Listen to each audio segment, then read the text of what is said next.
C'est une situation de précarité étudiante dont on alerte depuis un certain nombre d'années déjà. On sent qu'il y a un point en nous. On a le cas d'un étudiant cette année qui est venu nous voir, ça faisait 2 mois qu'il dormait à la rue. Être étudiant de nos jours, c'est vraiment du bricolage. En confinement, les problèmes se voient moins, mais ça veut pas dire que les problèmes ont disparu. On va de boulot en boulot et d'études en études. Du coup, c'est un peu compliqué.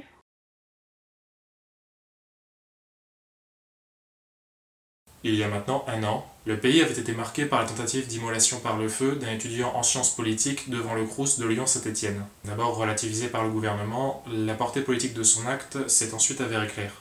Mon geste était complètement lié au fait de vouloir montrer la précarité étudiante. Si j'ai fait le choix de faire un long texte et d'aller devant le Crous, c'est évidemment pour ça. Mais en fait, ce qui était visé, c'était l'ensemble du système qui causait la précarité. J'avais une petite thyroïde, ce qui favorisait une dépression. J'avais une mononucléose quelques mois plus tôt, ce qui favorisait aussi la dépression, certes, mais c'est pas ça la raison. La raison, c'est enfin, une des raisons principales, c'est le fait qu'on va tout simplement enlever une bourse pour cette année-là, et le fait de ne pas avoir eu de logement Crous cette année-là, parce que ça faisait que j'ai accroché à mon ex à ce moment-là, quoi. J'y vivais chez mon ex. Faire le trajet entre Lyon et Saint-Étienne, c'est juste pas possible. J'aurais pas pu aider. Il y a des centaines et des centaines d'étudiants et étudiantes que j'aurais pas pu aider depuis Saint-Étienne. Je faisais du syndicalisme sans être rémunéré parce que l'objectif c'était aider les autres et je considérais ça comme étant normal. Mais en dehors de cette affaire très médiatisée, que sait-on réellement de la précarité étudiante en France ? Anas est-il un cas isolé ? J'ai eu quelques missions d'intérim, quelques extras. J'étais vraiment à la recherche de boulot. Il m'est arrivé une fois de faire 20 heures de travail consécutif pour gagner pas grand-chose. C'était du temps en moins pour faire mes devoirs, par exemple. Ça m'est arrivé une seule fois de sauter une journée de repas, et sinon, ouais, je mange une à deux fois par jour, quoi. Et pour le reste, je suivais quand même mes cours, etc. J'étais juste extrêmement fatigué en permanence. C'était à l'époque le premier reportage de droit citoyen et nous avons décidé aujourd'hui de faire le point sur la situation. Si l'on s'en réfère au dernier rapport de l'INSEE en 2016 et de l'IGAS en 2015, aujourd'hui, environ 20% des étudiants vivent sous le seuil de pauvreté malgré les aides sociales et familiales, c'est-à-dire 987 € après division du revenu disponible du ménage auquel l'étudiant est rattaché par le nombre de membres le constituant. En termes de proportion de population vivant sous le seuil de pauvreté, les étudiants arrivent donc juste derrière les chômeurs, sachant que l'ensemble de la population tourne autour de 14%. Parallèlement à cela, le nombre d'étudiants bénéficiant d'aides financières directes augmente. On compte parmi celles-ci notamment les bourses sur critères sociaux, qui plafonnent aujourd'hui à 562 €. Selon le ministère de l'Enseignement supérieur et de la Recherche, on est passé en 2005 de 30% de bénéficiaires à, en 2017, plus de 39%. Depuis une dizaine d'années, le coût de la rentrée universitaire pour les étudiants est également en augmentation selon le syndicat étudiant UNEF. Il y a une vraie tendance à ce que ça concerne de plus en plus de monde. On parle des classes moyennes, mais même, parfois on ne l'envisage pas, mais même des étudiants issus de familles plutôt aisées, mais qui sont par exemple en rupture familiale ou qui sont par exemple dans des choix différents de leur famille, eux aussi peuvent connaître la précarité. Ces frais incluent par exemple cette année l'achat de masques. Selon l'enquête de l'Ipsos commandée par la Fédération des associations générales étudiantes, 42% des étudiants qui exerçaient une activité professionnelle au cours des 3 derniers mois ont vu celle-ci partiellement s'arrêter et 14% ont vu celle-ci totalement s'arrêter. De plus, au cours de cette période, 73% des personnes interrogées déclarent avoir été affectées psychologiquement, affectivement ou physiquement, ce qui représente une proportion plus importante que pour la moyenne des Français. 23% de ces étudiants déclarent même avoir eu des pensées suicidaires. Pour en savoir plus sur ces statistiques, nous avons contacté l'Observatoire de la vie étudiante. En pleine rédaction de leur rapport triannuel, ceux-ci n'ont malheureusement pas pu nous accorder d'interview, mais ont en revanche accepté de répondre à nos questions par mail dans ce document. Voici ce qu'ils déclarent. Selon eux, définir clairement un étudiant en situation de précarité est compliqué dans la mesure où cela dépend énormément de la nature des aides directes ou indirectes touchées et de l'indépendance vis-à-vis des parents. Néanmoins, ils distinguent dans leurs analyses les étudiants dont l'accès à la solidarité familiale est plus limité que les autres, à savoir ceux qui ont quitté le domicile parental, les étudiants étrangers et les boursiers, même s'ils reconnaissent que la bourse fonctionne plutôt bien pour compenser certaines difficultés. À noter qu'en France, 38% des étudiants sont boursiers. Pour ce qui est de l'évolution de la précarité étudiante, leur dernier rapport de 2017 semble indiquer selon eux une stagnation de celle-ci, mais c'était sans compter sur la crise du coronavirus. Concernant l'impact de la précarité sur le taux de réussite aux examens, il nous renvoie vers les travaux du professeur Giret, qui semble indiquer qu'une activité professionnelle liée au domaine étudié est plutôt bénéfique, mais lorsque celle-ci n'a aucun lien et est exercée plus d'un mi-temps, elle a plutôt tendance à être néfaste pour la réussite de l'étudiant. Or, 19% seraient dans cette situation parmi les 45% d'étudiants travaillant durant l'année scolaire, selon une enquête de 2015 du même observatoire. Quant à l'impact de la crise sanitaire, les résultats de leurs études sont encore plus pessimistes que ceux de l'Ipsos, puisque 36% déclarent avoir dû interrompre leur activité professionnelle parce qu'ils ne pouvaient plus la pratiquer ou que leur employeur a mis fin à leur contrat. Encore une fois, ils soulignent que les plus affectés par cette perte de revenus ont été les étudiants étrangers et que cette difficulté financière s'accentue avec l'âge en raison de l'autonomie induite vis-à-vis des parents. Afin de mieux visualiser concrètement comment se caractérise cette précarité étudiante, nous avons demandé aux premiers concernés. Clélie est en licence 2 de sciences politiques à l'international à l'université Paris-Créteil et Bianca en est à sa 3e licence 2 de droit à l'université Paris-Assas. Je touche les APL qui sont majorés de 100 euros parce que je suis une étudiante qu'on pourrait qualifier d'active. J'ai un emploi de nounou et j'ai aussi un emploi au sein de l'UPEC en tant qu'étudiante ambassadrice. Et à côté de ça, donc je ne touche pas la bourse parce que malheureusement, je fais partie d'une catégorie d'étudiants dont les parents sont trop riches pour toucher la bourse et trop pauvres pour pouvoir pleinement assumer tous les frais. Alors j'ai énormément de chance que mes parents puissent m'aider pour financer en fait mon logement, c'est-à-dire qu'ils prennent en charge une partie du loyer. Je sais que c'est pas forcément le cas pour tout le monde et ils ont fait leur compte, c'est-à-dire qu'à partir, je crois qu'ils m'ont donné la date butoir du 1er mai 2021. À partir de cette date, ils n'auront plus aucune possibilité de me financer, que ce soit mes études, que ce soit un appartement ou quoi que ce soit, sachant que pour le moment c'est déjà moi qui prends en charge, que ce soit mon pass Navigo, que ce soit ma nourriture, enfin, tous les frais, pour le moment, ce sont, c'est-à-dire annexes, donc en dehors du logement, c'est moi qui vais vraiment tous les prendre en charge. On cumule les petits boulots par-ci par-là, les missions intérimaires.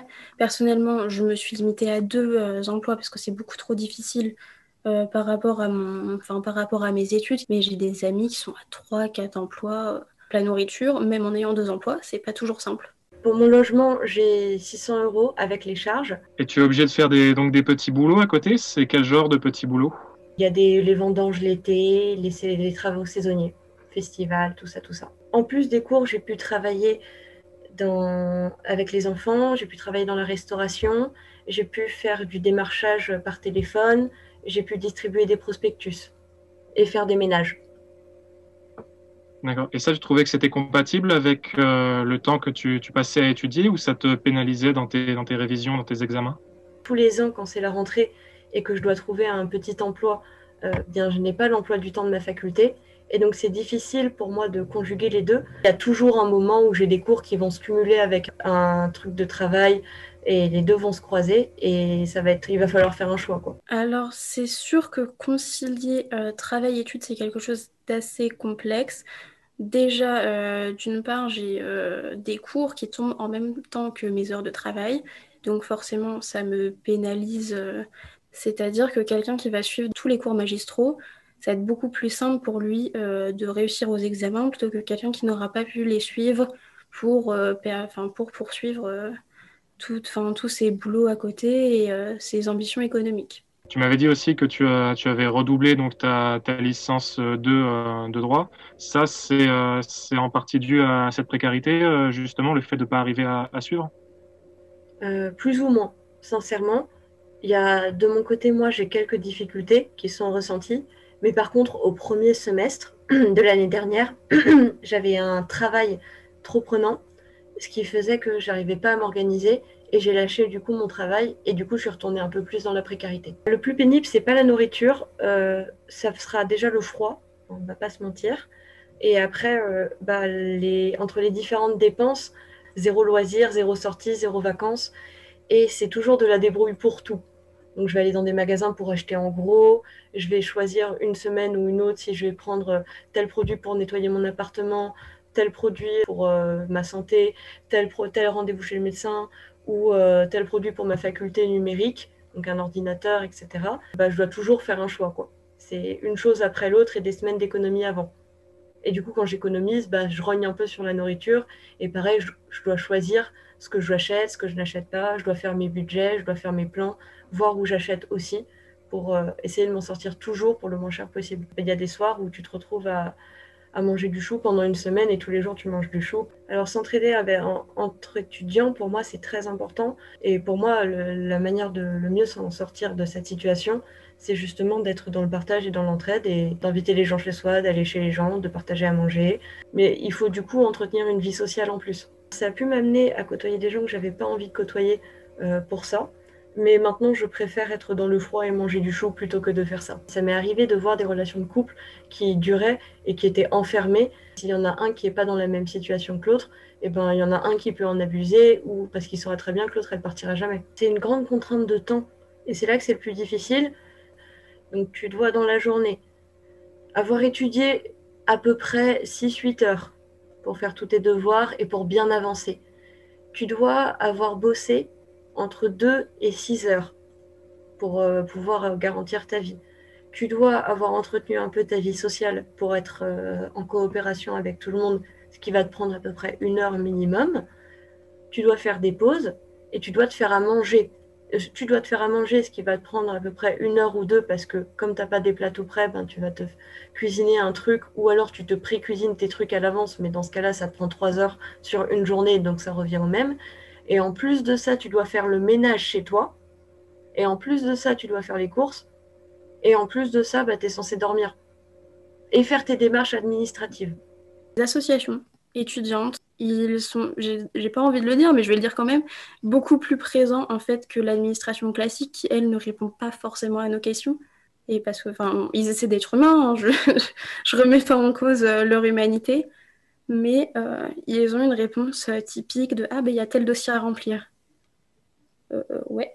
Et donc, c'est plus simple en fait de discuter avec des personnes qui ont peut-être des réponses à des questions que nous, on n'avait pas. Pour aider ces étudiants, certains élèves ont effectivement mis en place des initiatives qui tendent à être de plus en plus sollicitées par ces étudiants en difficulté. On a par exemple le BDE de l'Université Paris-Est-Créteil qui a mis en place plusieurs actions. On a pu mettre en place un fonds d'aide qui s'appelle le FEU, un fonds étudiant d'aide d'urgence. Et c'est un fonds mis en place par la faculté à la demande des associations étudiantes qui a pour objectif, quand il y a un étudiant dans le besoin ou autre, qu'on puisse l'activer très rapidement et pouvoir débloquer des fonds très, très vite. Mais après, on dépend pour tout ce qui est des aides du Crous et on dépend aussi de la faculté pour certains types d'aides. Au niveau du confinement, on a eu des actions donc, de distribution d'ordinateurs ou d'outils numériques, de paniers repas. On a fait aussi une distribution avec des produits de première nécessité pour l'hygiène. On constate que chaque année, en fait, il y a de plus en plus d'étudiants qui viennent nous voir. C'est-à-dire les premières années, pour nous poser des questions assez simples, en fait, pour leurs cours, pour les salles, pour retrouver, même pour une inscription. Enfin voilà, des difficultés assez simples. Mais en fait, plus les années avancent, plus on se rend compte qu'en fait, ils viennent nous voir pour divers problèmes, en fait, de précarité. Les aides qui sont le plus demandées, c'est soit une aide alimentaire, que nous, après, on ne peut pas fournir malheureusement parce que c'est très compliqué avec le Crous de faire des distributions de nourriture.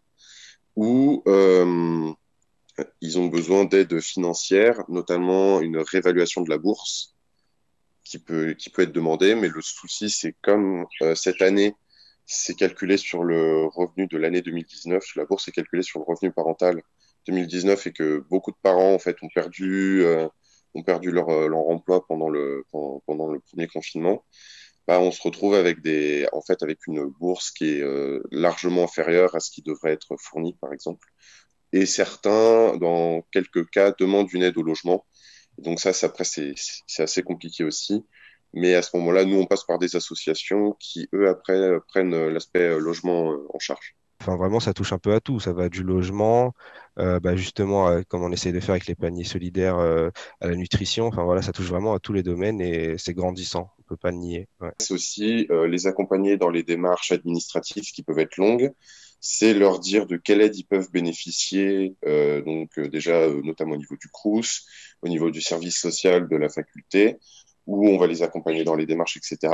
On les oriente vers les structures, parfois on les oriente vers des associations, Comme là, par exemple, tout ce qui est logement du Crous, ça a été suspendu à cause de la Covid. Malheureusement, avec le premier confinement et le deuxième confinement, il y a beaucoup d'étudiants qui ont perdu leur logement parce qu'ils pouvaient plus travailler et il y en a beaucoup qui se sont retrouvés dans des situations pour étudier qui étaient très dures. La plupart des gens qui viennent nous voir ont déjà une situation familiale qui est compliquée. En fait, la précarité étudiante, elle touche pas forcément les classes populaires. On voit aussi beaucoup d'étudiants de classe moyenne, dira-t-on, qui en fait ne sont pas pris en charge par le Crous, parce que tout simplement ils sont en dehors des échelons de la bourse. Et donc en fait, sans ces aides-là, n'ont pas forcément les moyens je parle là notamment pour les étudiants de région parisienne que je connais particulièrement, qui n'ont pas forcément les moyens de vivre au niveau de l'immobilier parisien, tout en payant leur nourriture, leur fourniture scolaire, la santé, etc. On se retrouve avec une promo, ceux qui sont en première année actuellement, les 2002, qui sont énormément, parce qu'avec les anciennes réformes du bac, il a fallu faire passer tous les étudiants cette année. Et avec la Covid aussi, il a fallu faire passer un maximum de monde pour éviter que les lycées soient blindés. On est passé d'une capacité de 34 000 étudiants à 45 000 étudiants. Là où moi, par exemple, je suis en deuxième année d'histoire. Là où moi, en première année, on arrivait à tenir à peu près dans les amphis. Là, les gens sont assis par terre, sont assis devant, il y en a debout. Enfin, c'est du grand n'importe quoi. Et dans le cadre en plus de la pandémie, c'est des conditions du coup qui sont pas tenables pour les L1. En droit, par exemple, il y a des images affolantes de cours où il y a 50, 60, 70 étudiants qui sont par terre en train d'écrire. Comme il y a aussi des redoublements parfois, c'est des promos qui sont blindés, quoi. C'est vrai qu'on s'est rendu compte qu'il y avait beaucoup plus d'étudiants, tout simplement, en fait, un peu dans toutes les universités. Et c'est vrai que du coup, fatalement, on a plus de demandes et plus de précarité. Pour pallier à cette précarité étudiante grandissante, plusieurs associations traditionnellement dédiées à l'aide aux plus précaires comme au SDF ont spécifiquement organisé des événements à destination de ces étudiants. C'est par exemple le cas de l'association Linky, qui organise depuis plusieurs semaines des distributions alimentaires solidaires. Et le moins qu'on puisse dire, c'est que ces événements ont beaucoup de succès, puisque les bénévoles parlent d'environ 300 venus par jour dernièrement. Vous pouvez me parler un petit peu de l'initiative Linky qui est en place ce soir ? Je trouve que l'initiative c'est superbe, surtout dans ce temps que c'est assez compliqué, que les gens se sentent seuls, démunis de tout, donc du coup avoir un geste comme ça c'est magnifique. Et elle vient d'où toute cette nourriture ? Elle vient de restaurateurs, elle vient de supermarchés, de grandes surfaces qui ont des invendus.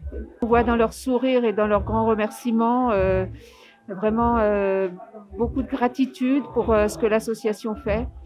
Et je crois qu'ils en ont réellement besoin. Voilà, sans qu'on ait vraiment besoin d'en parler avec eux, on voit bien combien c'est important et nécessaire et je dirais presque vital pour eux actuellement.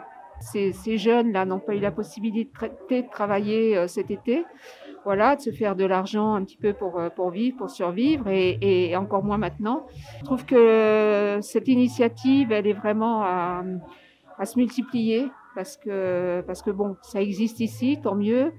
Mais ce serait bien que ça se déploie dans tout Paris, voire pas que dans tout Paris d'ailleurs, pour tous les étudiants qui souffrent actuellement. C'est la première fois que je viens.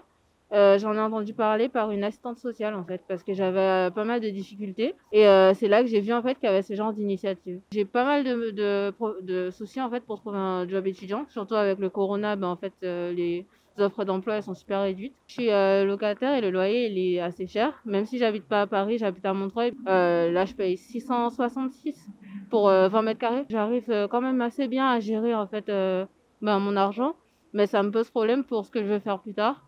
Parce que l'école que je vais faire après, elle sera à 9 000 € l'année et clairement là, je vais pas m'en sortir, quoi. Et vos parents, ils vous aident ? Justement, ils ont des difficultés parce que ils habitent pas en France hexagonale. Donc en fait, ils m'envoient de l'argent quand ils peuvent, mais là, ils peuvent plus, en fait. C'est une super initiative. Concrètement, c'est vraiment une bonne opportunité d'avoir de la bouffe gratuite, quoi. Et certains types de populations peuvent être davantage touchés par cette précarité étudiante. C'est par exemple le cas des immigrés, comme on peut le voir avec cet étudiant palestinien. J'ai pas un logement fixe, je Je change de logement tous les 2 semaines, 3 semaines, en fonction des personnes qui acceptent de m'héberger parce que j'ai pas de logement. Ce sont tous des amis.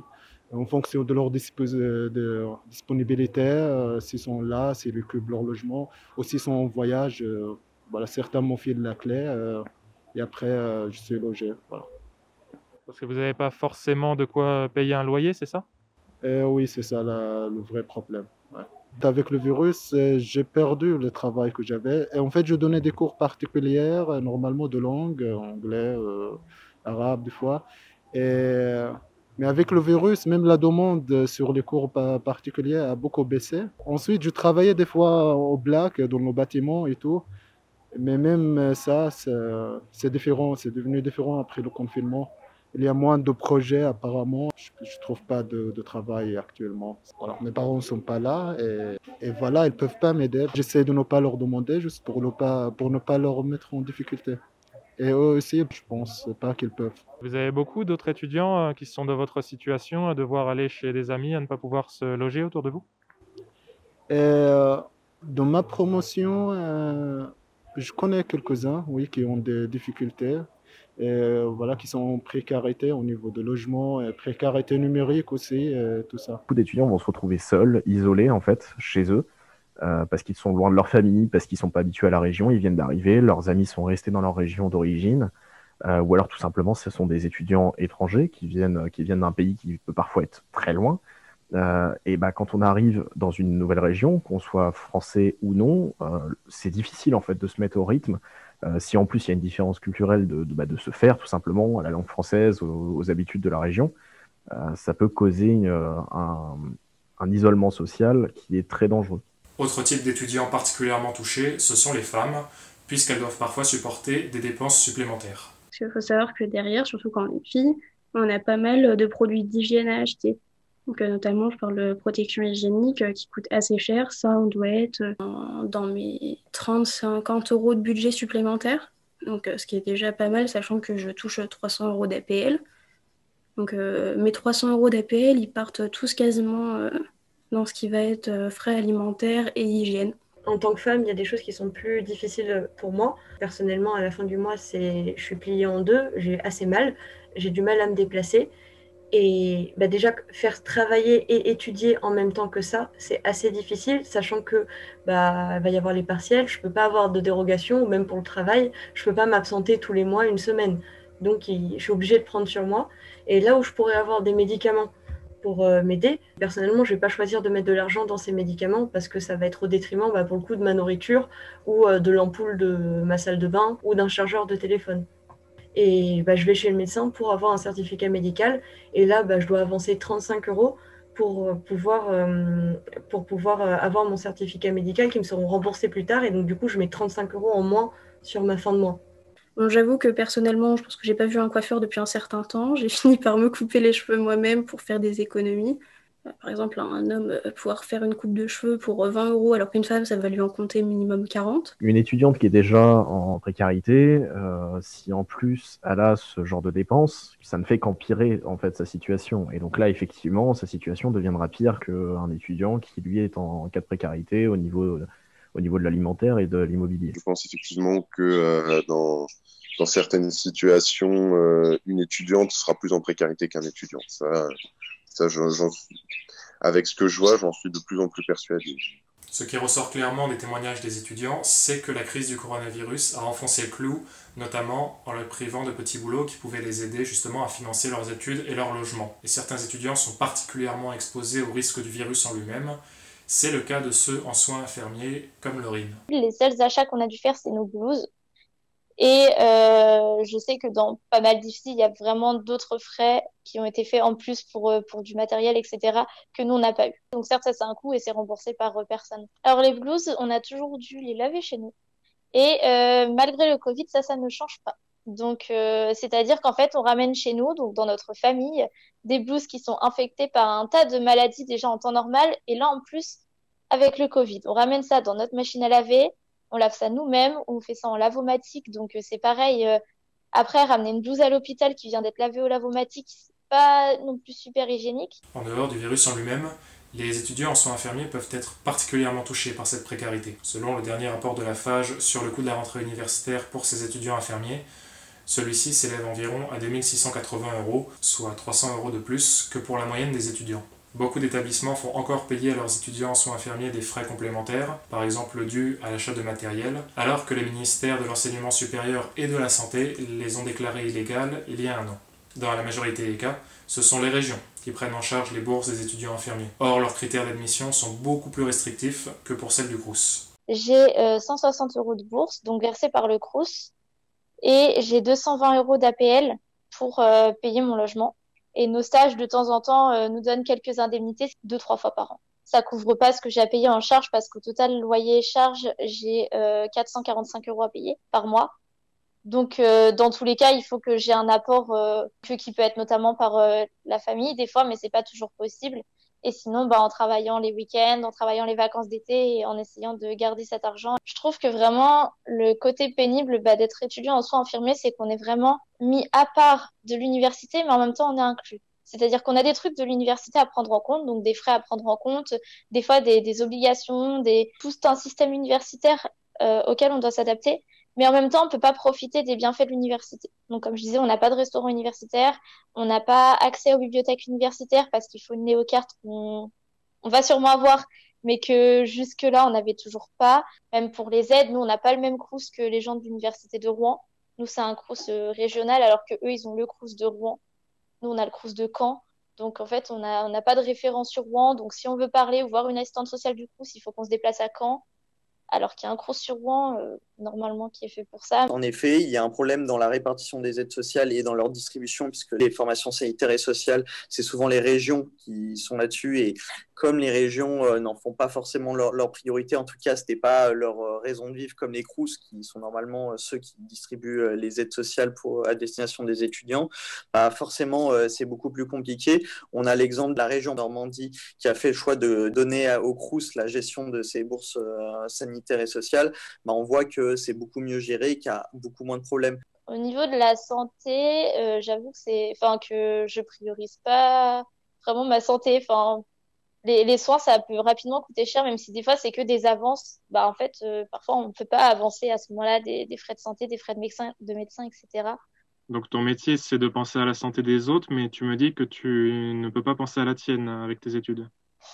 C'est ça. On nous le dit souvent. En général, le cordonnier, c'est le plus mal chaussé. Donc, en effet, on prend soin des autres, on pense à la santé des autres, mais on oublie beaucoup la nôtre et ça se retrouve dans beaucoup de professions de santé et d'étudiants en santé en termes généraux aussi. On voit donc que le phénomène de la précarité étudiante ne date pas du coronavirus et qu'il tend à s'aggraver. La question maintenant, c'est que fait-on ? Pour faire face à ce problème, le gouvernement a mis en place à la rentrée les repas Crous à 1 € pour les étudiants boursiers, contre 3,30 € auparavant. Des primes ont également été annoncées par le gouvernement, une en juin de 200 € pour les étudiants qui avaient perdu leur emploi à cause du virus, et une seconde en novembre de 150 € pour ceux qui touchent soit les APL, soit la bourse. C'est pas juste en fait avoir de l'argent, c'est-à-dire que si on pouvait nous envoyer des masques, nous envoyer du gel hydroalcoolique, ça ce serait bien. Au début du premier confinement, j'avais payé ma boîte de masques, je l'ai payé 50 €. C'est pas possible de mettre quasiment un quart de mon budget alimentaire hygiène dedans.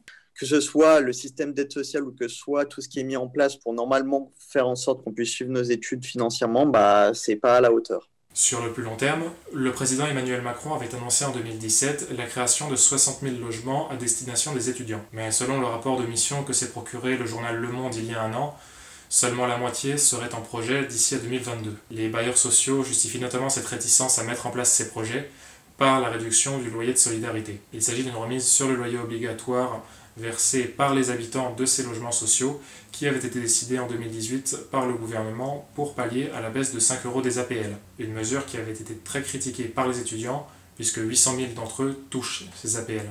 L'autre mesure qui a fait bondir les associations étudiantes cette année-là, c'était la multiplication par 16 des frais de scolarité pour les étudiants étrangers, même si très peu d'universités ont annoncé qu'elles allaient mettre en place ces tarifs pour la rentrée. C'est vrai que ce gouvernement, pour l'instant, sur les mesures sociales, n'est largement pas à la hauteur. Au-delà de ces mesures finalement plutôt de première partie de mandat qui en effet ont fait qu'aggraver cette précarité étudiante, on voit que certaines mesures ont été prises en réponse à la crise sanitaire, mais tout ça est largement insuffisant dans le sens où déjà il y a un retard à rattraper, mais en plus parce que ce sont soit des mesures ponctuelles, soit des mesures qui excluent énormément de public. Lorsqu'on parle du ticket rue à 1 euro pour les boursiers, par exemple, ça veut dire qu'il n'y a que un tiers des étudiants qui en bénéficient, les 2 autres tiers non. Lorsqu'on parle d'une aide de 200 euros, non seulement elle était que pour certains publics, mais en plus elle est ponctuelle. 200 euros, ça aide sur un moment donné, mais par contre, lorsqu'on veut s'en sortir sur plus qu'une année universitaire sur un cursus, il faudrait des mesures bien plus complètes, et pour l'instant, ces mesures, on a beau les proposer, on n'est pas forcément entendu. Qu'est-ce qu'on attend des universités, du gouvernement? On attend beaucoup de choses. Plusieurs options sont mises sur la table par les étudiants et leurs associations, comme la revalorisation des bourses, l'inclusion au sein de celles-ci davantage d'étudiants et la multiplication des logements Crous. Maintenant, qu'est-ce qu'on attend du gouvernement? La mise en place de nouvelles résidences étudiantes à faible coût, qui permettra à beaucoup d'étudiants de se loger, en lien avec le Crous par exemple, une réévaluation des bourses, pas sur les critères de 2019, mais sur les critères de 2020. On a de manière urgente un besoin de revalorisation des aides sociales, bourses sur critères sociaux et appels, ça nous paraît nécessaire. Essayer d'intégrer plus d'étudiants aussi, plus de profils d'étudiants dans les bourses sur critères sociaux. On peut par exemple parler des étudiants étrangers qui aujourd'hui, à part les APL, n'ont droit à rien, mais aussi des étudiants de la classe moyenne qui sont bien souvent les plus touchés par cette crise sanitaire et les impacts qu'elle a sur l'économie. On aurait bien besoin aussi qu'il y ait une construction massive de logements et rapide, puisque le plan 60 000, il est loin d'être mené à terme et il a mis un peu de temps avant de commencer. La première chose à faire serait des logements du Crous. On n'en a pas assez au niveau de l'Académie de Créteil, notamment des logements d'urgence. On le voit aujourd'hui, on a eu des étudiants sans domicile qui sont venus nous voir et on a dû trouver des solutions avec des associations, que ce soit le Secours populaire, le Secours catholique, la Croix-Rouge, etc. Parce qu'en fait, tout simplement, ces étudiants ne pouvaient pas être pris en charge par le Crous pour faute de logement. On manque en fait d'efficacité sur les situations d'urgence en fait pour les étudiants. On ne peut pas laisser des étudiants dormir dans la rue, et même sans solution en fait d'appartement du Crous, il faut absolument qu'il y ait plus de capacité en fait pour du suivi social au niveau des institutions qui suivent les étudiants, parce que les associatifs ne sont pas formés pour ce genre de cas. Je ne pense pas que ce soit par mauvaise volonté des institutions, c'est vraiment par manque de moyens, tout simplement. Plus il y a d'étudiants qui viennent, plus ça finit par bloquer. En fait, il n'y a plus de place, tout simplement. Qu'est-ce que je pourrais attendre de l'État dans les cas similaires? Ou des universités, par exemple? Des universités, déjà, une information claire, précise, simple et facile d'accès. Au moins que les personnes qui sont en charge des différents pôles sociaux nous disent écoutez, on a compris votre situation, on reste en contact avec vous, parce que ces personnes sont formées pour ça et sont censées du coup et travaillent pour ça, et donc du coup nous on fait le travail d'une partie de l'administration de la faculté du Crous en fait. C'est quelque chose qu'on n'est pas censé faire. Le RSA de moins de 25 ans. On sait que ça a été un débat pendant le premier confinement, mais que le gouvernement a très vite répondu non et n'a plus voulu en entendre parler. Pour autant, on voit que ce serait un besoin et une nécessité aujourd'hui. Nous, on n'est pas forcément pour un revenu universel qui toucherait tous les jeunes, quels qu'ils soient. On est pour un statut du jeune en formation, mais aussi, bien entendu, pour une protection sociale des jeunes qui ne seraient pas en formation, qui ont besoin de cette protection. Mais que ces aides soient efficaces ou pas, celles-ci n'ont pas vraiment de sens si les étudiants concernés ne se manifestent pas. Quand on parle d'isolement social ou autre, les personnes sont généralement assez renfermées sur ces sujets-là, parce que c'est compliqué d'en parler, tout simplement. Il y a une difficulté dans le dialogue, et justement, c'est ce qu'on a pu remarquer cette année, en début d'année, parce qu'on a eu beaucoup d'étudiants qui sont venus nous voir. C'est pas parce que les étudiants sont en confinement que leurs problèmes ne sont plus gérables. Ouais. Qu'ils soient seuls ou à plusieurs dans leur logement. Pendant le confinement, des numéros d'aide ont été mis en place. Les associations restent disponibles tout le temps. Faut pas que les gens laissent leurs problèmes de côté parce que justement ils sont tout seuls chez eux. Il faut qu'ils continuent à nous en parler. On pourra faire tout ce qu'on peut pour les aider. Il faut pas que les étudiants se terrent chez eux, et il faut vraiment qu'aujourd'hui tout le monde soit capable de parler en fait et de dire ce qu'il pense. Oui, nous aussi, on reçoit beaucoup de retours. Alors, quand on reçoit des retours, c'est normalement plutôt bon signe parce que ça nous permet justement d'agir et d'essayer de faire quelque chose, que ce soit en mettant en lien avec les services sociaux des Crous, en accélérant les procédures, puisque c'est vrai que quand on a des élus étudiants, par exemple, qui s'en mêlent, forcément, les établissements essayent d'aller un peu plus vite ou en tout cas de gérer les situations. Mais parfois, justement, quand c'est pas le cas, quand il y a des étudiants qui sont laissés à eux-mêmes, bah, ça se règle un peu moins facilement, quoi.